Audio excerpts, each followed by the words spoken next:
আজকে পাতাকপি দিয়ে মুসুরির ডালের বড়া বানাবো।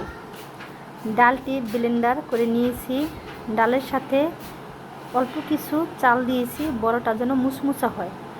সাথে নিয়েছি এখানে পাতাকপি কুচিয়ে লবণ দিয়ে মেখে চিপে তার পানিতে ফেলে দিয়েছি।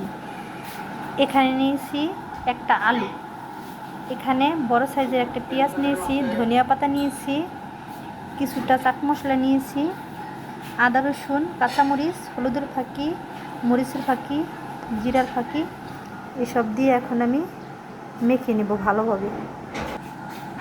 মশলাটা আমার মাখানো হয়ে গিয়েছে, এখন আমি ভাজার জন্য চলে যাব।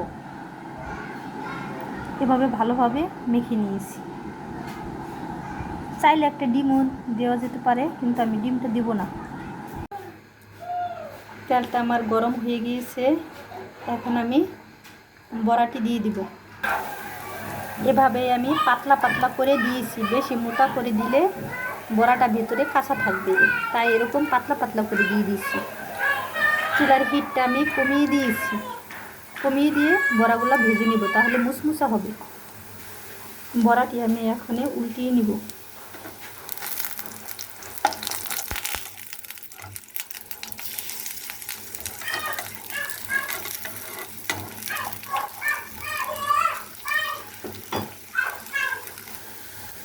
এভাবে বড়াটি আমি উল্টিয়ে নিয়েছি, কিছুটা তেল দিয়ে দিব। এভাবে আমি বড়াটি ভেজে নেব। বড়াটি আমার ভাজা হয়ে গিয়েছে, এখন নামিয়ে নিব। এরকম করে আমি সব বড়াটি ভেজে নেব, এরকম মশমশা করি। ফাইনালি আমার বড়াটি হয়ে গিয়েছে, বড়াটি খুবই মুচমুচা হয়েছে, চালের গুঁড়ি দিয়েছি তাই।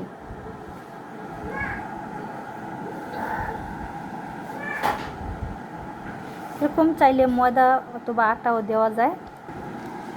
আমার পাতাকপির বড়া এখন সস দিয়ে খাবো আমরা।